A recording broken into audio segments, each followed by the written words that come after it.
दोस्तों हम आपसे रिक्वेस्ट करते हैं कि आज का ये वीडियो आपको पूरा जरूर देखना चाहिए, क्योंकि आज के इस वीडियो में हम भारत की एक ऐसी ताकत आपको बताने वाले हैं जिसे सुनकर के हर एक भारतीय को अपने पर गर्व होगा। अब ये बात तो आप सभी लोग जानते होंगे कि इस समय इजराइल और ईरान युद्ध के मोड़ पर खड़े हुए हैं। इसके बावजूद भी भारत ने ईरान के अंदर जो चाबहार पोर्ट डेवलप किया, इसके अलावा चाबहार पोर्ट को कनेक्ट करने के लिए एक हाईवे को भी तैयार किया गया है। अभी तक अमेरिका जैसी सुपर पावर ने भी ये जिक्र नहीं किया और एक भी बार स्टेटमेंट नहीं दिया कि चाबहार पोर्ट को किसी भी तरीके से टच किया जाए। इवन पश्चिमी देशों या फिर इजराइल, इन देशों ने भी हिम्मत नहीं जुटाई कि चाबहार पोर्ट का जिक्र किया जाए। वहीं पूरी दुनिया चिल्ला चिल्ला करके बोल रही है कि ईरान के परमाणु ठिकानों को उड़ाया जाए, ईरान के जो ऑयल रिफाइनरीज हैं इनको डिस्ट्रॉय किया जाए। लेकिन ऐसा क्या है चाबहार पोर्ट में जिसको लेकर के पूरी दुनिया चुप है? सिर्फ इतना ही नहीं, बल्कि भारत के विदेश मंत्री एस जयशंकर जी और नॉर्थ कोरिया के लीडर किम जोंग उन के साथ डिनर की बातचीत काफी ज्यादा इंटरनेट पर वायरल हो रही है। और साथ ही साथ चाइना के आ रहे कुछ स्पाई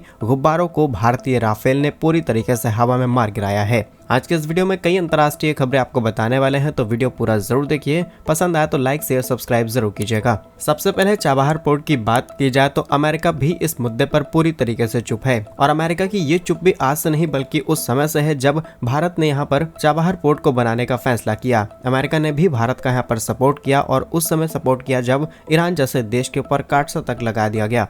रीजन सिंपल है कि इससे अमेरिका को फायदा होगा, क्योंकि पाकिस्तान के रास्ते तो भारत सेंट्रल एशिया को कनेक्ट नहीं कर पाएगा, लेकिन चाबहार वो रूट है जिसके माध्यम से भारत सेंट्रल एशिया को कनेक्ट कर सकता है। और यहीं पर हम अफगानिस्तान को कनेक्ट करेंगे और अफगानिस्तान के अंदर अमेरिका काफी बड़ा कंट्रोल करना चाहता है ताकि वहां पर बैठ करके वो रूस और चाइना दोनों को काउंटर कर सके। लेकिन अमेरिका की ये कोशिश पिछले कई सालों से जारी है और अमेरिका अभी भी इस चीज में लगा हुआ है, इसीलिए आज तक चाबहार पोर्ट का जिक्र नहीं किया गया। और फ्यूचर के हिसाब से देखा जाए तो चाबहार पोर्ट ईरान के लिए एक ऐसी लोकेशन बनने वाला है जहां से ईरान बहुत पैसे कमाएगा। इसके बावजूद भी चाहे इजराइल हो, पश्चिमी देश हो, किसी ने भी इस बात का जिक्र नहीं किया। और अमेरिका की बात की जाए, अपोजिशन में बैठे हुए ट्रम्प भी ईरान के न्यूक्लियर ठिकानों को उड़ाने की बात कर रहे हैं, चाबहार पोर्ट का जिक्र तक नहीं किया गया। और एक इंटरेस्ट यहाँ पर यह भी है कि भारत ने इसे डेवलप किया है। अगर इस पोर्ट को किसी भी तरीके का डैमेज होगा तो वर्ल्ड वाइड भारत खुद ही इन देशों का साथ छोड़ना शुरू कर देगा, जो इन देशों के लिए एक बड़ा खतरा बन जाएगा। लेकिन ट्विस्ट यहीं पर आता है, असल में सेम इसी तरीके का इंटरेस्ट आपको फ्रांस के केस में देखने को मिलेगा। फ्रांस की एक मेजर इन्वेस्टमेंट हो रखी है लेबनान के अंदर, इसके बावजूद भी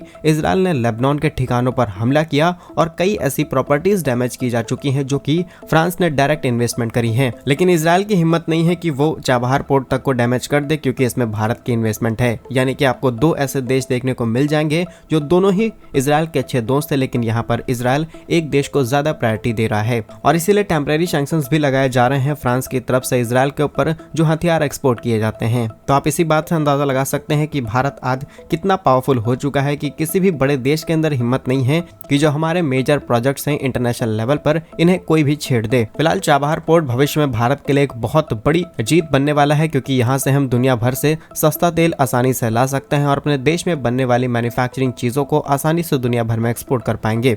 वैसे तो इन पश्चिमी देशों ने प्रपोज किया है India middle east Europe corridor, लेकिन इसे बनने में न जाने कितने सालों का वक्त लगेगा। और ऑलरेडी चाबहार पोर्ट के साथ भारत ने कनेक्टिविटी एस्टैब्लिश कर दी है। कई बार इस रूट का भी इस्तेमाल हम कर चुके हैं बायलैटरल ट्रेड्स के लिए, चाहे अफगानिस्तान में कोई सामान भेजना हो या फिर आर्मेनिया किसी भी तरीके का हथियार। बाकी भारत की स्ट्रेटजी और बढ़ती ताकत के लिए कमेंट बॉक्स में जय हिंद जरूर लिखिएगा। नेक्स्ट इंपॉर्टेंट अपडेट की बात की जाए तो विदेश मंत्री एस जयशंकर जी एक कार्यक्रम के दौरान अलग अलग सवालों के जवाब दे रहे थे और इसी बीच उनसे एक सवाल किया जाता है। उनसे सवाल ये किया जाता है कि अगर आपसे नॉर्थ कोरिया के लीडर किम जोंग उन और जॉर्ज सोरोस दोनों में से किसी एक व्यक्ति को चुनना हो कि आप किसके साथ बैठ करके डिनर करना चाहेंगे, तो पहले तो उनके इस बयान पर लोगों ने हंसा, लेकिन जब उन्होंने जवाब दिया तो सब दंग रह गए। उन्होंने जवाब में ये कहा कि इस समय नवरात्रि चल रही है और मैं व्रत हूँ। वैसे तो कोई इंपॉर्टेंट न्यूज नहीं बननी चाहिए थी, लेकिन यहाँ से हमें एक चीज सीखने को मिलती है कि पश्चिमी देशों की तरफ से हमेशा ऐसे सवाल किए जाते हैं ताकि भारत को किसी न किसी कंट्रोवर्सी में फंसाया जा सके। अगर विदेश मंत्री यहाँ पर किसी भी एक व्यक्ति का नाम ले लेते तो डेफिनेटली इससे कई सारे चेंजेस हमें देखने को मिलते हैं, लेकिन बहुत ही स्मार्ट तरीके से उन्होंने इस क्वेश्चन का आंसर दिया, जिसके बाद सामने बैठे सभी लोग चुप हो गए। नेक्स्ट इंपॉर्टेंट अपडेट की बात की जाए तो भारतीय वायुसेना ने काफी इंपॉर्टेंट ऑपरेशन में सफलता प्राप्त की है और ये ऑपरेशन राफेल राफेल लड़ाकू विमान के जरिए किया गया, जहां पर इंडियन एयरफोर्स को कुछ समय पहले रिपोर्ट्स मिलती हैं कि चाइना के एक जासूसी गुब्बारा हवा में उड़ता हुआ भारत की तरफ आ रहा है। इस घटना को जैसे ही मॉनिटर किया जाता है, ये सोर्सेज पूरी तरीके से सही साबित होते हैं। वैसे ही 55,000 फीट की ऊंचाई पर उड़ रहे इस चीनी गुब्बारे को राफेल के जरिए पूरी तरीके से हवा में ही नष्ट कर दिया जाता है। आपको बता दें, यह गुब्बारा एक ऐसे उपकरण के रूप में इस्तेमाल किया जा रहा है जो कि चीन अलग अलग देशों पर गिराता रहता है और इनके इस्तेमाल से ही कई प्रकार की रिसर्च आसानी से और वहां पर होने वाले मेजर चेंजेस को भी चाइना आसानी से कलेक्ट कर लेता है। और सेम इसी तरीके की घटना चीन ने 2023 में अमेरिका के ऊपर की थी। फिलहाल इंडियन एयरफोर्स ने शस्त्रानागार में एक मिसाइल का इस्तेमाल करते हुए इस गुब्बारे को नष्ट किया है और इससे साफ पता चलता है कि इंडियन एयरफोर्स अपने इंटेलिजेंस कितने ज्यादा स्ट्रॉन्ग रखती है, लेकिन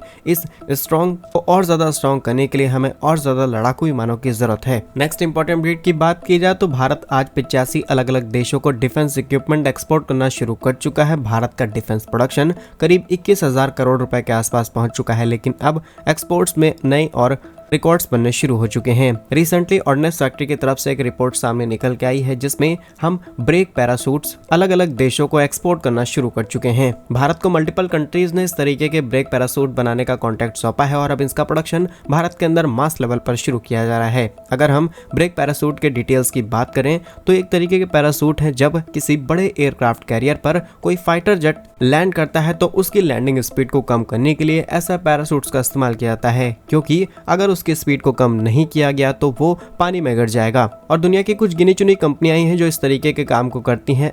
भारत के लिए अच्छी बात यह है कि भारत के पास एक ऐसी कंपनी है जो इस फील्ड में काम कर रही है और अब उस कंपनी को मल्टीपल कंट्रीज से ऑर्डर आने शुरू हो चुके हैं। और ऐसा नहीं है कि ये नॉर्मल पैराशूट होते हैं, इसके अंदर बहुत सारी टेक्निकलिटीज लगती हैं, क्योंकि इसके अंदर क्वालिटी होनी चाहिए हाई प्रेशर को झेलने की, हाई टेम्परेचर को सहन करने की, तब जाकर के इसे तैयार किया जाता है। साल 2023 और 24 में इस कंपनी ने करीब 1500 से भी ज्यादा अधिक पैराशूट्स का उत्पादन किया और इन्हें अलग अलग देशों में एक्सपोर्ट किया गया है। लेकिन अब कंपनी ने इस क्वालिटी के हिसाब से इनको बनाना शुरू कर दिया है कि 10 से भी ज्यादा कंट्रीज से ऑर्डर आने शुरू हो चुके हैं। और जैसे ही ये एक्सपोर्ट सक्सेसफुली कर दिए जाएंगे उसके बाद नाम सामने निकल के आएगा कि एग्जैक्टली भारत किन देशों को ये एक्सपोर्ट कर रहा है। फिलहाल के लिए भारत ये पैराशूट अमेरिका, इजराइल और अन्य देशों में करना शुरू कर चुका है। और ऐसा नहीं है कि जो भारत का डिफेंस निर्यात बढ़ रहा है इसमें गवर्नमेंट के इन्वॉल्वमेंट नहीं है। गवर्नमेंट ने पॉलिसीज को इतना ज्यादा सिंप्लीफाई कर दिया है, लाइसेंसिंग प्रोसेस को इतना ज्यादा इजी कर दिया है, जिससे private companies, PSUs, even foreign companies भी भारत के अंदर इजीली प्रोडक्शन में पार्टिसिपेट कर पा रही हैं और भारत का डिफेंस प्रोडक्शन